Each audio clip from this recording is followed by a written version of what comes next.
आने वाले जीवन सफर में वो समर्थ परमात्मा आपके जीवन रूपी सफर को ऐसे बुहारता है, ऐसे सब झाड़ू देता है कि कहीं मेरी प्यारी आत्मा के जीवन में आने वाले भविष्य में इसके जो संस्कार रूपी कांटे बिखरे पड़े हैं उन सब को साफ करता चलेगा आगे आगे। कहीं मेरे बच्चे को, मेरी प्यारी आत्मा को कांटा ना चुभ जा। लेकिन किसके लिए? जैसे पतिव्रता जमी पर जो जो धर है पाँव, समर्थ झाड़ू देत है ना काटा लग जावे। कहते पतिव्रता, पतिव्रता कौन होगी?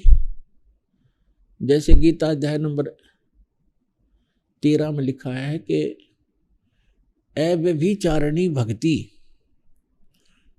से जो साधना करता है उसके परमात्मा अंग संग रहता है। व्यभिचारिणी भक्ति कौन सी है? जैसे लड़की अपने पति के अतिरिक्त अन्य कई व्यक्तियों से भी संबंध रखती है तो वो व्यभिचारिणी लड़की है। और अव्यभिचारिणी पतिव्रता अपने पति के अतिरिक्त चाहे कोई सोने का बन के खड़ा हो जाए उसमें आस्था ना रखती तो वो अव्यभिचारिणी है। तो व्यभिचारिणी भक्ति वो है कि हम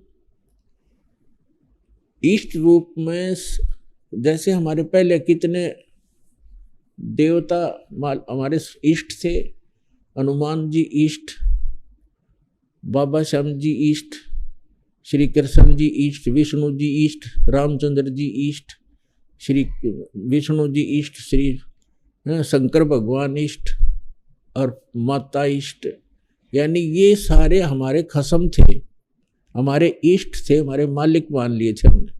तो वो हमारी व्यभिचारिणी भक्ति थी।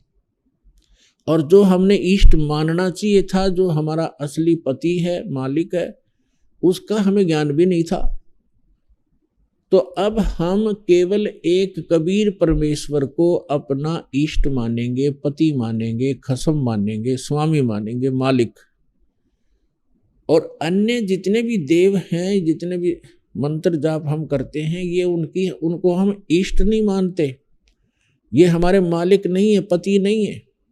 जैसे वो हमारा ऐसा व्यवहार है जैसे एक पतिव्रता लड़की एक ज्वाइंट फैमिली में रहती है, उसमें देवर देवरानी होती है, ननद जेठ जेठानी सास ससुर, ये सभी होते हैं। और वो सभी को यथोचित आदर भी करती है, लेकिन उसको वो अपने पति को जो श्रद्धा रखती है, जो समर्पण रखती है, वो अन्य में नहीं रख सकती पतिव्रता बेटी। और ये नहीं कि वो अन्य से बात ही नहीं करेगी, पतिव्रता ये लक्षण नहीं है क्योंकि दूसरे बातें नहीं करेगी अपने पति इतना छोड़ के। पति का जो संपर्क है, जो समर्पण है, वो केवल पति से संबंधित है। बाकी सबका सबसे मृदु भाषा, प्यार से बोलना, सबको यथोचित आदर करना, रिश्तेदार आते हैं उनको भी प्यार से भोजन खिलावे, अच्छी तरह बातें करे, तो वो पतिव्रता लड़की होती है। और पतिव्रता यदि अपने पति के अतिरिक्त अन्य से सोले माथे बात नहीं करे तो कलियारी है, खाक पतिव्रता है वो।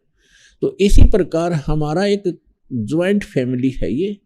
जैसे यहाँ के जो 3 लोक के प्रधान हैं, श्री ब्रह्मा रजगुण, श्री विष्णु सतगुण, श्री शिव जी तमगुण, ये हमारा एक परिवार है।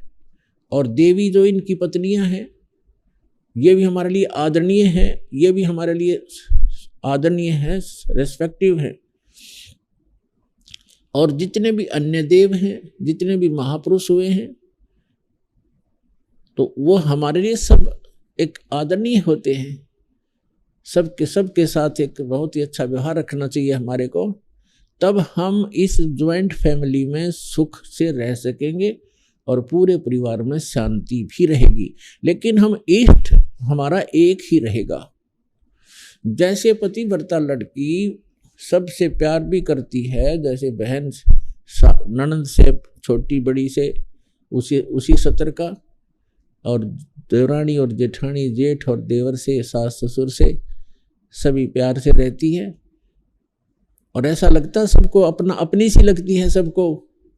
और जिस समय वो अपने पति के, जब वो अलग होते हैं, ज्वाइंट फैमिली जो फिर भिन्न भिन्न होते हैं, न्यारे होते हैं, फिर देखा उसका वो किस में आस्था थी उसकी, उसके हिस्से में, उसके बाटे में जो भी सामान आवेगा सारे ने उठा लेगी, चम्मच भी ना छोड़े उनकी तरफ, और अपने पति के साथ उस मकान में चली जाएगी जो उसके बाटे में आया है। तो उस दिन पता चला वो किसकी पूजा कर रही थी, तो पूजा पति की कर रही थी और सत्कार सभी का करना होता है। इसी प्रकार जब हम अपने सतलोक जाएंगे, हमारा पति कबीर देव है, मालिक है, हम उसकी आत्मा है। और यहाँ जब तक हम यहाँ रहेंगे सभी देव हैं, ये यहाँ के, इनसे हमें बहुत सा काम है। क्योंकि जैसे प्रधानमंत्री का व्यक्ति और हिसार में रहता हो, अब यहाँ के काम तो डीसी, एसपी, मंत्री, मुख्यमंत्री इन्होंने करना है, एक बस फोन करने की देरी है, काम हाजिर हो जाएगा। तो आपको इतनी सुविधा मिल जाएगी, समर्थ की शरण में आने